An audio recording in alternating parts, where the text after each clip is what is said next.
जरा सोचिए, आपको दफन किए हुए अभी कुछ ही देर हुई है, आपके घर वाले वापस जा रहे हैं, मिट्टी आपको ढक चुकी है। हर कोई सोचता है अब ये चले गए, लेकिन असल में कुछ और ही हो रहा होता है नीचे। सुनिए, मौत के बारे में एक बात है जो कोई नहीं बताता।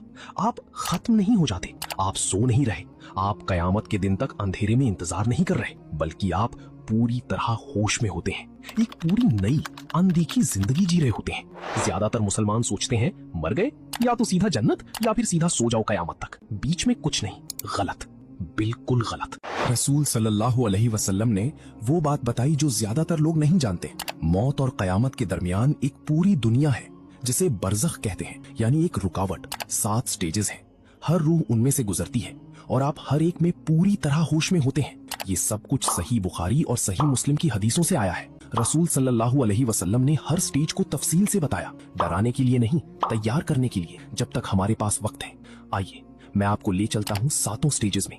आखिर तक आपको पता चल जाएगा कि आपका क्या इंतजार कर रहा है और अभी से कैसे तैयारी करनी है। स्टेज 1, उतरना, द डिसेंट। एक मिसाल लेते हैं, नाम रख लीजिए आहान। आहान को गुजरे 3 दिन हो चुके हैं। उसके घर वालों ने उसे कब्र में उतारा, नमाज़े जनाजा पढ़ी, रोई और वापस चले गए। लेकिन आहान खत्म नहीं हुआ, उसके साथ कुछ और शुरू हुआ। उसकी रूह वापस उसके जिस्म की तरफ खिंच रही है। जिंदगी जैसा नहीं, बल्कि कुछ और ही। वो ऊपर मिट्टी के उस पार अपने घर वालों के कदमों की आहट सुन रहा है। खामोशी, बोझिलियत, लेकिन वो अकेला नहीं है। अगर आहान ने अच्छी जिंदगी गुजारी थी तो उसके पास एक खूबसूरत शक्ल आती है, सफेद कपड़ों में, खुशबू से लथपथ, पुरसुकून चेहरे के साथ। वो धीरे से पूछता है, क्या तू जानता है मैं कौन हूँ? आहान फुसफुसाता है, तेरा चेहरा सुकून देता है। वो कहता है, मैं तेरी नेक कर्म हूँ, जिंदगी में तेरे साथ रहा और हमेशा रहूंगा। लेकिन अगर आहान ने अपनी जिंदगी बर्बाद कर दी थी तो उसकी तरफ एक काली सी शक्ल रेंगती है, चेहरा काला, बदबूदार, सड़ा हुआ। वो गुर्राता है, क्या तू जानता है मैं कौन हूँ? आहान कांपता है, मैं तुझे देखना नहीं चाहता। वो फुंफकारता है, मैं तेरे बुरे कर्म हूँ, जिंदगी में तेरे पीछे लगा रहा और अब तू मुझसे बच नहीं सकता।